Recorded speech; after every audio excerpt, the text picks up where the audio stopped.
जो समीकरण अब देखे जा रहे हैं, विपिन जी एक रिएक्शन मैं आपसे लूंगी, क्योंकि अब आम आदमी पार्टी सभी जगह से बाहर, दिल्ली में जो मुख्य तौर पे आम आदमी पार्टी अपना राजस्व बनाई हुई थी बतौर राजनीतिक पार्टी, चाहे वो राज्य सरकार में हो, एमसीडी में आ गई थी, वो जो ग्राफ बढ़ता जा रहा था, क्या वाकई में अब वो ग्राफ गिरता जा रहा है? एक तरफ ये आम आदमी पार्टी के लिए और दूसरी तरफ क्या वाकई में बीजेपी पे सौरभ भारद्वाज का आपने बयान सुना, तो ये काम का दबाव बनाने का एक प्रयास है क्या आम आदमी पार्टी का? बीजेपी पे वो काम करेगा? शिवांगी जी धन्यवाद। देखिए, कभी भी कोई भी इम्तिहान होता है, उसके पहले ही अगर आप हथियार डाल दें तो या रेस से बाहर हो जाए तो इसके कई मायने निकाले जा सकते हैं यहाँ पर। क्योंकि एक तरफ यहाँ पर क्योंकि भाजपा की तरफ से ये बोला गया था कि सीएजी की रिपोर्ट को साझा करा जाएगा, और जिसमें काफी गंभीर आरोप लगाए थे भाजपा ने, तो वहां पर वो कहां तक वो पहुंची बात, कितने अंजाम तक पहुंची।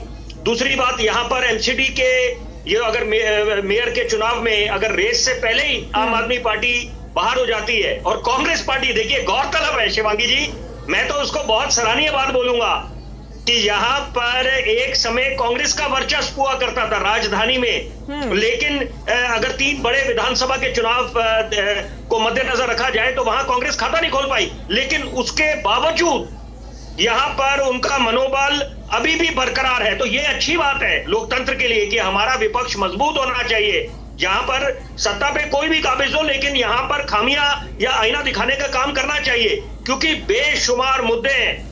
सपना क्या है, साझा है दिल्ली वालों का। यहाँ पर हम चाहते हैं हमारी दिल्ली पेरिस सिंगापुर के तर्ज पे बने, यहाँ पर अव्वल दर्जे का शिक्षा मॉडल हो, और ये जो कूड़े के पहाड़ हैं ये क्या छवि को धूमिल नहीं करते राजधानी की? तो यहाँ पर चुनौतियां भी काफी हैं। और निश्चित बात है, मैं इत्तेफाक रखता हूं कि अगर सौरभ भारद्वाज जी ने ये मुद्दा उठाया है, बोला है कि यहाँ पर अब दायित्व कई गुना बढ़ जाता है, तो यहाँ पर वो बात अपनी जगह दुरुस्त है। लेकिन साथ साथ ये दिल्ली वाले कोई रॉकेट साइंस नहीं है।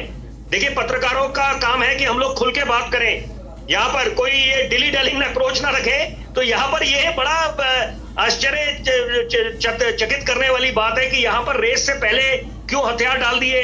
ये क्या बात है कि वो उन्होंने मुकाबला नहीं करा। और यहाँ पर मैं तुलना करना चाहूंगा, जो चंडीगढ़ में मेयर चुनाव लड़ा गया था, वहां पर एक ऐतिहासिक फैसला माननीय सर्वोच्च न्यायालय ने सुनाया था कि जब गंभीर वो जो तस्वीरें साझा हुई थी, धांधलीबाजी हुई थी वोटों में, तो यहाँ पर क्या कारण है कि आपने हथियार डाल दिए। एक तरफ तो आप बोलते हैं कि हम बड़े मजबूती से विपक्ष का काम करेंगे, मुकम्मल तरीके से अपनी आवाज उठाएंगे विधानसभा में, भले ही हमारे को प्रचंड बहुमत ना मिला हो, दिल्ली की जनता ने नकारा हो आम आदमी पार्टी को, तो लेकिन क्या कारण है कि यहाँ पर इन चुनावों में पहले ही वो रेस से बाहर हो गए। तो ऐसे कई सवाल हैं जिनका उत्तर भली भांति आम आदमी पार्टी के प्रवक्ता ही दे पाएंगे। लेकिन एक बात तय है कि यहाँ पर दायित्व कई गुना बढ़ चुका है, और यहाँ पर अब सारी निगाहें होंगी, क्योंकि अगर ये ट्रिपल इंजन है, मैं उसको 4 इंजन वाली बात नहीं बोलूंगा, क्योंकि देखिए एलजी साहब का एक अलग औहदा होता है वहां पर, वो सम्मान के पात्र हैं, लेकिन मैं उस बात में नहीं पढ़ूंगा। लेकिन ये बात है कि दिल्ली की सरकार है